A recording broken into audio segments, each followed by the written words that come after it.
And welcome back, everybody, to the TV show. I'm Jay Black, joined as always by Angelo Cataldi and Rhea Hughes. Angelo, Rhea, how are you? Great. Awesome. Your sans glasses today, Angelo. Yeah, I'm going to try to go without them. I'm trying to upgrade my look. Oh, well, it's you're looking good. We're all on camera now, so we all have to look good. Rhea looks fantastic as always. Yeah. And I showered and groomed, but you can't tell. I feel like I'm like a comic character, like when they get out of shower and then they hop out and they look exactly like they started. So exactly.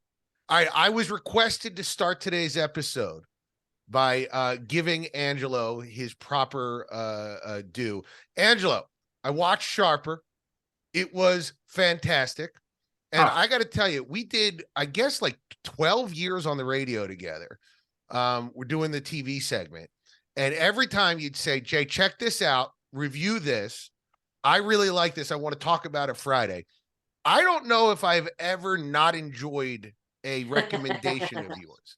I don't know if our tastes are aligned or if you just know TV that well. Probably a combination of the two. But you have crushed it every time. And if you're not following Angelo's suggestions, you should follow all of our suggestions. Yes. But follow Angelo's when he says something's worth watching. Definitely worth watching because Sharper was great. Sharper's on Apple Plus, and it's the best thing on streaming right now. Please watch it. You will agree with me. I am a TV visionary. All right. Well, let's talk a little bit because I would say you're not underrated, Angelo. I think you're properly rated. I think Rhea, you're probably underrated. I am very overrated. I wanted to talk a little bit about unsung heroes on our favorite TV shows, past and present. People that have, they've been the glue of a series or they've been the sneaky star, sneaky best part of a series. People that have been fantastic, but did not get the praise that they were due. Who do you have? I asked you to check it out. Angelo, who's your guy or gal that is underrated? Well, I should point out that your original intention was to honor Kevin Nealon, who you are going to be working with at Helium this weekend. Is that right? That's right. This Friday, Saturday, Sunday, I'm working with Nealon. I've been working with him for many years, and I wanted to talk about how great he was. And you said, you know what, we should expand it out, which was a very good idea. Well, Kevin Nealon is great in Saturday Night Live. He was one of the big weightlifter guys. Remember those guys? Hans and Franz. Yeah, Hans and Franz and all. He was great. But I got guys that are known, but not yet big stars that I think are bringing everything to the table. And it kind of showed at the SAG Awards, which Rhea and I vote for because we're members of the Screen Actors Guild. And there was and most of these award shows are awful. And we're going to get a whole bunch of them coming up in the next couple of months leading up to the Oscars. But if you wanted to see a great exchange, it was Aubrey Plaza with Jenna Ortega. Aubrey Plaza is from White Lotus, and Jenna Ortega is from Wednesday. And they both have in those shows deadpan characters. And they came out deadpan. And they looked at each. It was brilliantly executed. And it made me realize that Aubrey Plaza is one big role away now from being a superstar. She was great. I'm about to binge Parks and Recreation just for her. I did not ever see her in it, but I heard she was great in it. Then I saw her in Emily the Criminal. She was great in that. It's a movie and she's phenomenal in it. And then she totally won me over with White Lotus.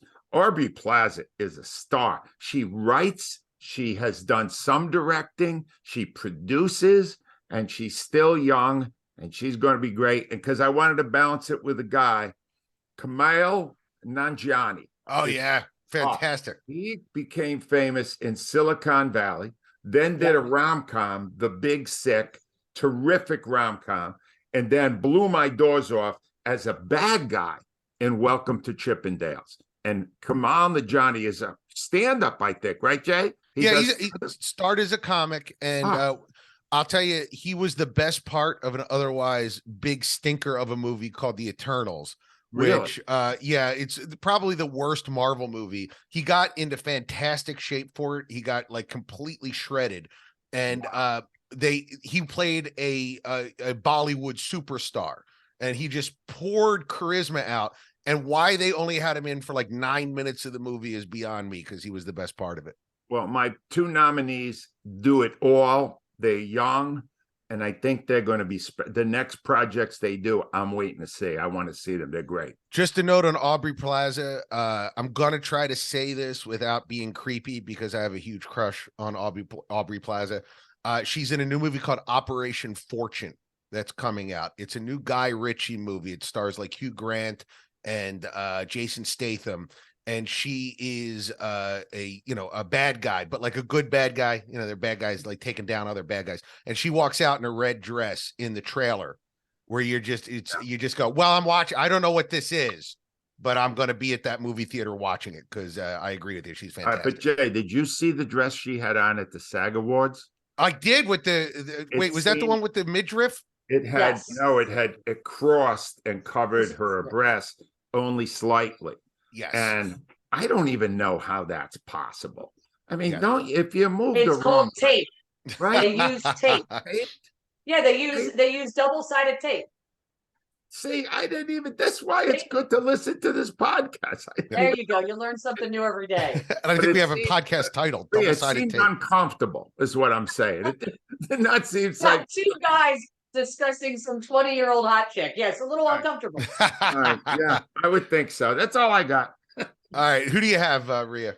So I have one that he's just a guy I like in everything he's ever been in, and everybody knows him. It's Rainn Wilson from The Office. He played Dwight, and he was absolutely brilliant.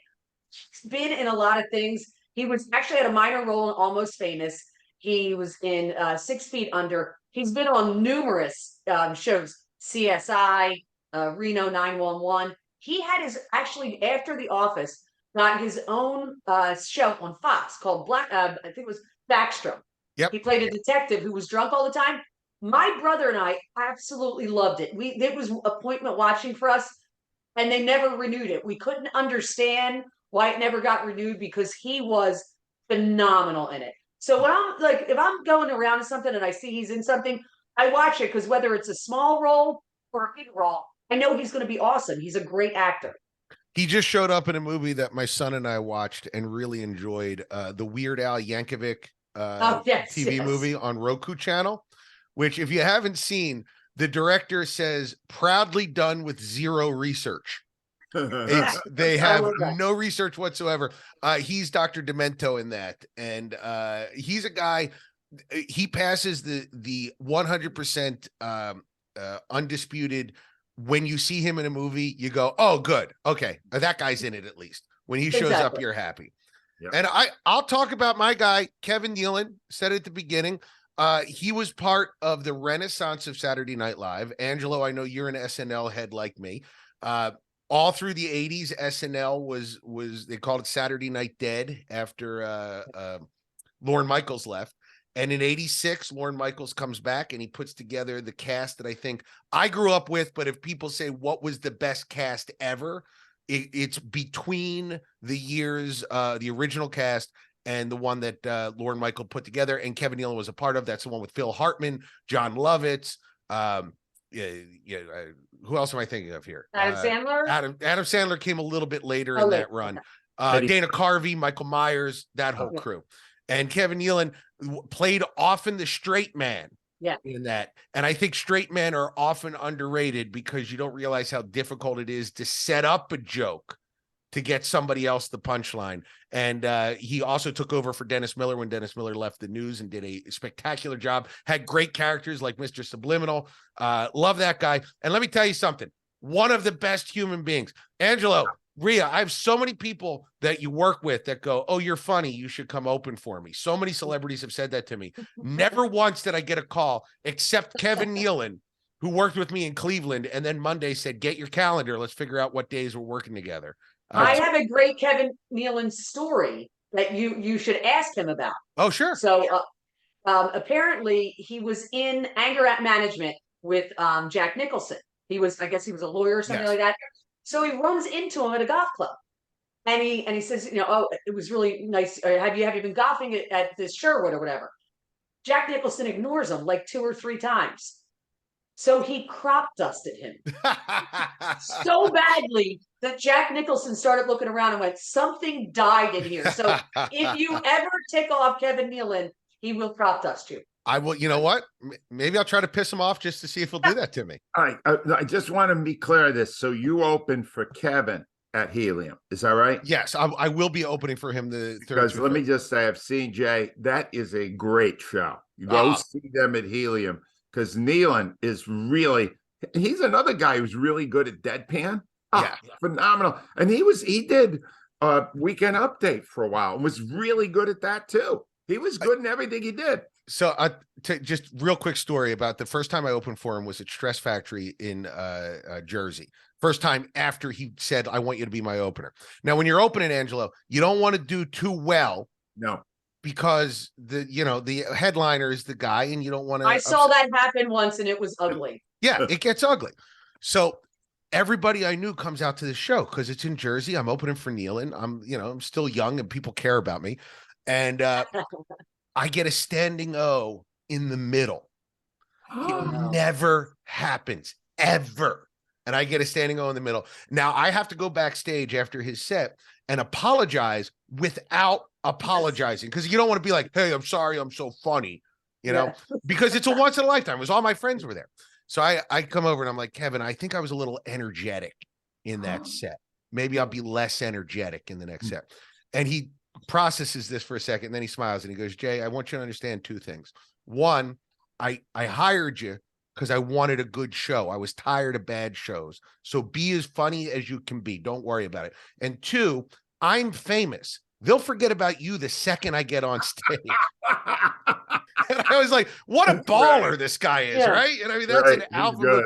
So that's good. And Kevin Nealon, even if I'm not performing with him, go see him. He is fantastic. Now, speaking of comedy, let's move on to something that will be a disaster. I had to send you guys a text saying that this is an emergency podcasting thing that we have to address.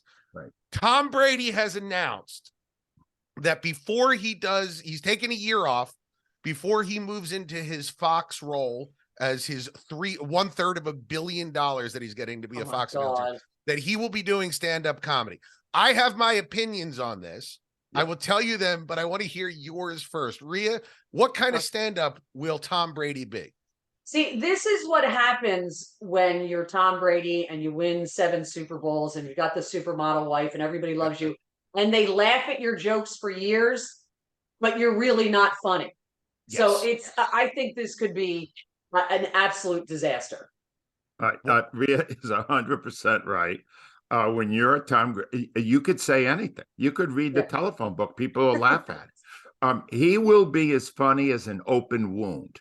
All right, Jay? Because I'm telling you, now he will not write his material. He'll get people to do it. Yes. And it'll be all based off his image as the greatest quarterback of all time. It'll be okay the first few times because of the novelty on it. And then he will understand that in a lot of ways, and you can confirm this, Jay, it's harder to be a stand-up alone with the spotlight on you than it is on a football field with 10 other players on your team. Helping you out. It is terrifying. And he's going to find that out after the novelty wears off. And they go, I've seen better. And he should stick to his lane. He's not going to be good at it. So I'll tell you, number one, Angelo, I think you're being insulting to open wounds. I think that open wounds would actually do better than Tom Brady. Number two, you're right, Rhea, when you're that handsome, I think that women have been laughing at everything Tom Brady has said since he was 19 years old. So He doesn't understand that you have to work for it. Number three, I once wrote for what's his name, Bill Cowher, for the roast of Boomer Esiason. Okay. I sat down with Bill Cowher and I wrote jokes for him, and then I saw him do the jokes. The most unfunny thing I've ever seen. If you're a football player, you've spent your entire life not being funny. You know how to be funny to other football players. You don't know how to be funny to a crowd. And number four, and this is most important, if Tom Brady's people are listening, I will write jokes for him. All that being said, if you pay me, Please come and do it. You are the Take- shill of You'll shill. take a check for anything. We're well My aware of that. God, I'll do it. I'm bastard. already writing material right now for it. When I was younger, because women they'll laugh to show like, hey, I think you're cute, right? That's their way of doing it. That fake laugh is, part of it. My problem is I'm legitimately funny. So women would laugh at me and I'd be like, oh, I'm making time here. You're interested. And they'd be like, oh, no. You're Not just that funny. way. You Yeah. just, I remember there was a girl in high school. She was like, I'm just looking for a funny guy. And I was like, and she's like, oh, no, Jay, I mean funny different. And I was like, oh, funny hot. I get it. So we just had to address that. Tom Brady will be an abject failure. I'm still predicting he will be an abject failure as an announcer. Right. I think you need a personality first. And this guy has lived his life measuring out the amount of carbohydrates that he eats every day. You can't do that and also be interesting. You can be one or the other, but you can't be both. It's just impossible. All right. So I had to address that. So let's jump. I know you guys don't watch Succession. I keep trying to get you to. I think it's fantastic. I just wanted to talk about this because it was announced that Succession, this will be the final season of Succession. No, Angelo, no, it's a good show. If you can't see him, he's applauding silently. It struck me as something to worry about because usually when it's a hit show or at least one that has entered the zeitgeist, people will let you know a year ahead of time, oh, this next one will be the final one. But it didn't drop until a few days ago when Jesse Armstrong did an interview with the New Yorker and said, oh, by the way, we decided that this will be the last season, which gets me super nervous because I know they've been doing a lot of cost cutting at HBO. HBO denies it's a cost cutting maneuver, that this is organic to the show. And I know a lot of guys like me who love Succession are worried that they will drop the ball in the finale because it wasn't planned out from the beginning. And I wanted to start a segment of the show where we talk about shows that actually stuck the landing. Because I think there's more than we think, but not as many as we want. There's more than we think because Twitter has to have two opinions. Nothing can ever. So back in the day, everybody just goes, well, that was a great ending. But now that we have Twitter and social media, somebody always has to come in with another opinion.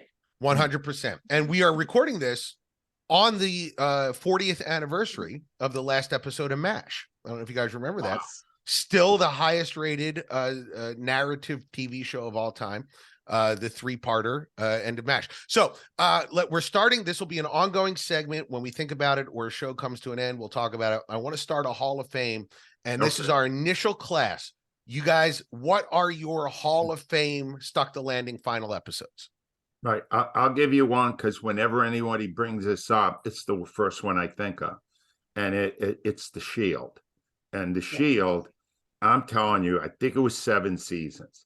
And it is so brilliant the whole time. It's this renegade cop who kills somebody in the first episode. And basically, they form a group of cops who all break all the rules. Yeah. And in the end, he gets his comeuppance in a way you never could have predicted, but is so completely organic to what he did. And I will never give away the ending because I think it's the best ending of any show I've ever seen.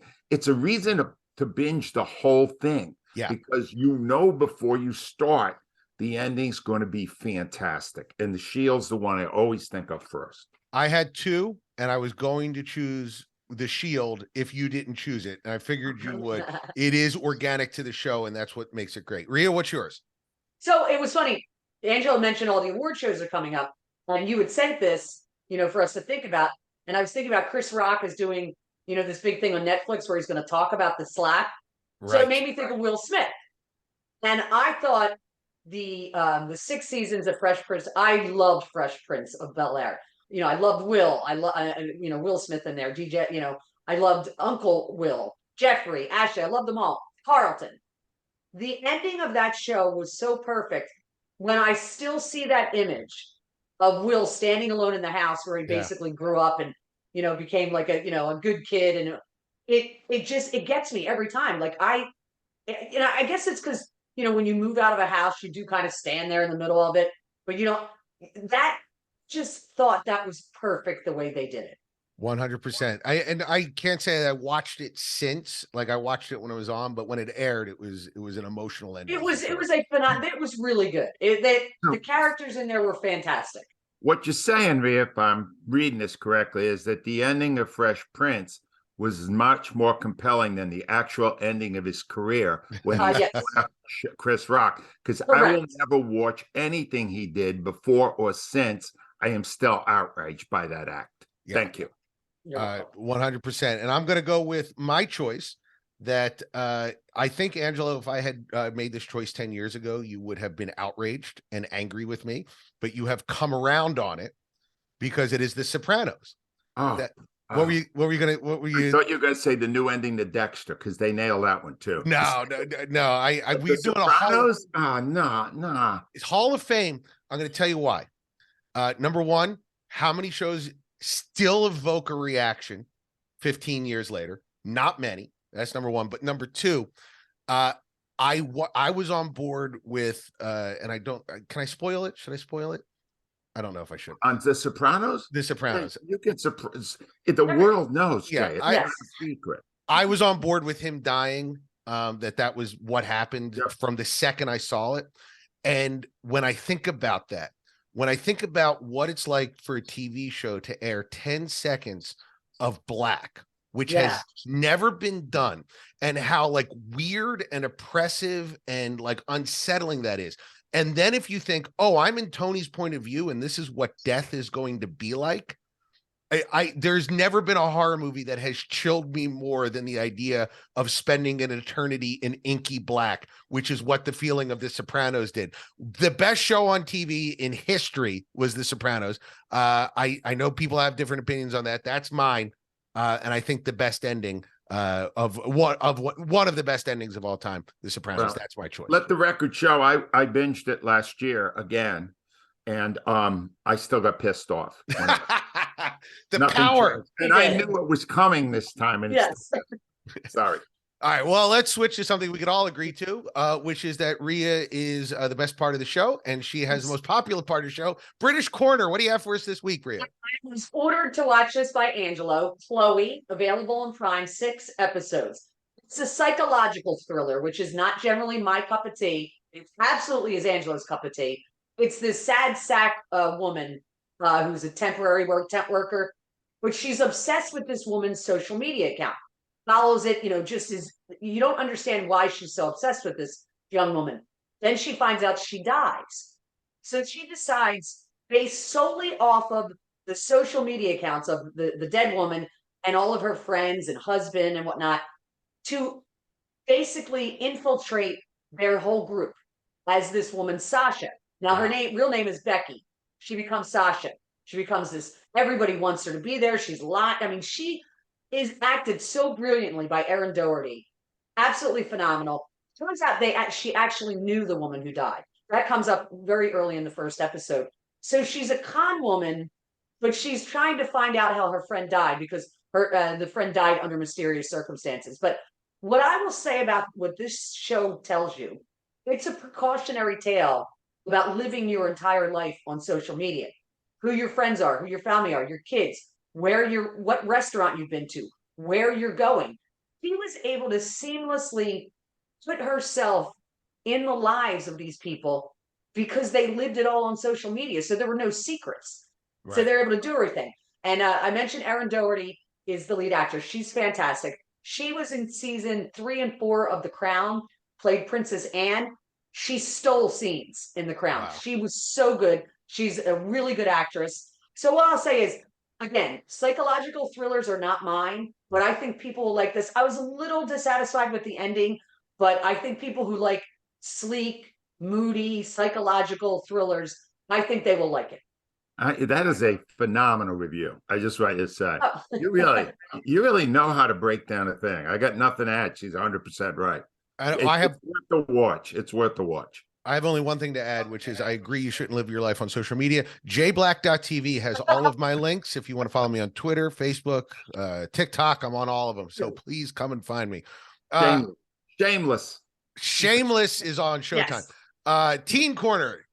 Did you watch anything with Clark this week? he actually watched this. It's called the Healing Power of Dude. So it's about this 11-year-old who has been homeschooled because he's got severe anxiety issues. He decides to go back to school because he gets an emotional support dog. The dog is named Dude. It's only one season. I don't believe it's getting renewed on Netflix. Got an 89% rating on Rotten Tomatoes. But here's what's cool about it. This is what Clark liked about it. The dog actually has a voice. So, and he's voiced by Steve Zahn. So he's the voice. But the twist on it is the dog's voice can only be heard by other dogs. Okay. So Dude is getting bullied by another dog because he failed as a service animal and got knocked down to emotional support animal. So he busts his chops on it. Here's what Clark said was decent, but this was what made me laugh. He goes, "It's really, Mama, it's really for the preteen group." And I go, "Dude, you just turned 13. You just entered into teendom." But it was, he's like, "It's definitely for the," but here's what I love the most about it. Here was his biggest complaint. He goes, "There's no way those kids were acting in it are 11 years old. They're all way over." So then I tried to explain to him Fonzie on the cast of Grease, and at that point he began to glaze over, and I couldn't get him. I go, "Clark, that's been happening forever." So that was his biggest beef, but he did like it. Name and network, Rhea. Where was it? It's The Healing Power of Dude on Netflix. Just so everyone knows, as someone who has written movies and produced movies that have child actors in them, if you can avoid having child actors in your movies, do it, because it is a huge pain in your butt. Angelo, they hire someone called a child advocate. Yeah. Because they know the stage parents will never be, will let your kid do anything. So you actually have to hire someone whose job it is to go, "No, you're not pushing them down a flight of steps." Wow. And you go like, "Yeah, but it's for the show." Because the mom will go, "Oh yeah, no, he loves falling down steps. Let him fall down the steps." So you have to pay for someone to tell you no. It's in a lot of ways, it's like marriage. All right. So let's move on. Angelo, what is your pick for this week? What do you got? This is very awkward because I have always prided myself on giving strong opinions. And I have one here. And then after giving a strong opinion, I will not recommend the movie. All right, which is very unusual. But it finally came on the TV. I've been waiting months for it because I know that Brendan Fraser is going to be nominated. He's already been nominated for an Oscar. Will probably win the Academy Award for The Whale. It is a absolutely horrendous 2-hour experience in cinema. Because he is a 600-pound man who can barely move. And everything, it was originally a stage play. And I'm telling you, I am hard-pressed to give you any reference point of somebody more embodying the character than Brendan Fraser does in this. He is beyond fantastic. It had to be an incredibly awful experience for him to play this character. Because the character is just, he's killing himself by just eating till he dies.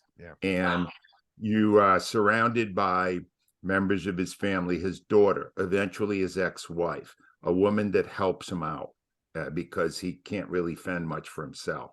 And his little world, he is so great in it. And that's the only reason I could tell you it's worth watching. But my own wife got like practically nauseous watching it. And she was saying, "I don't know if I can do this." And she actually, as she does for a lot of movies, she fell asleep. Then she tried to watch it again without me and fell asleep several more times. But I think it's a defense mechanism. He's so great in it, but it's so hard to watch. I can't recommend it. I don't think you'll have an enjoyable experience in movies, but I watched it.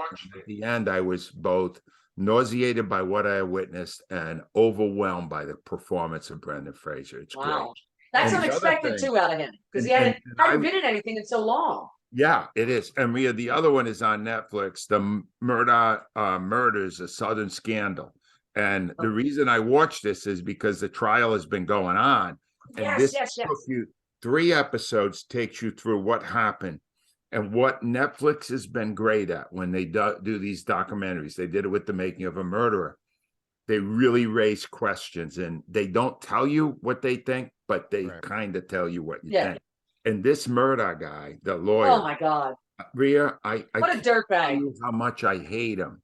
Yeah. I hate this guy so much. He is such a, and what I got from the documentaries are, he's just an awful guy, and Yeah. he's trying to, game the system that he knows so well because he was a very good lawyer.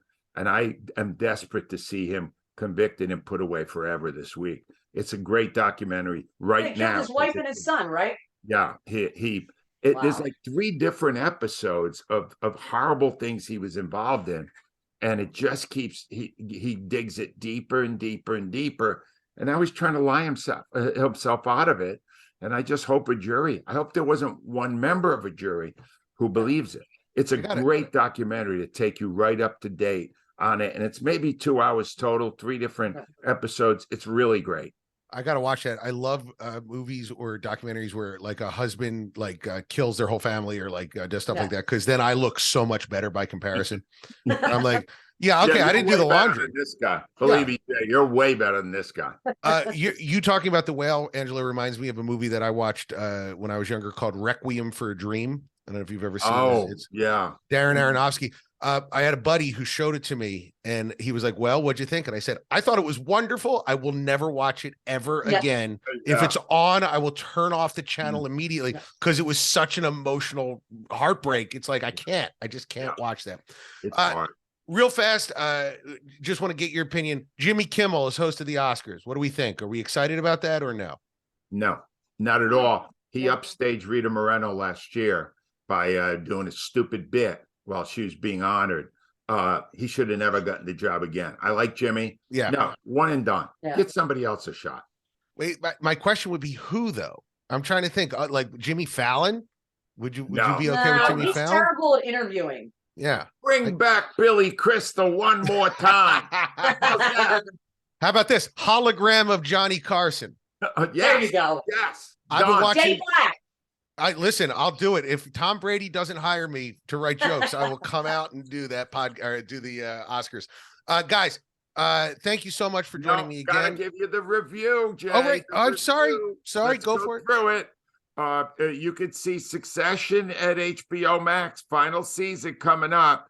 You could watch. Hold on, I got to actually get my glasses out. I can't read anymore. It's the Healing of the Power of Dude. Rhea, is that right? The Healing Power of Dude. It's at Netflix. Chloe's on Amazon Prime. Yep. The Shield is on Hulu. The Sopranos is on HBO Max. Murders is on Netflix. Sharper, that's the thing you got to see on Apple Plus.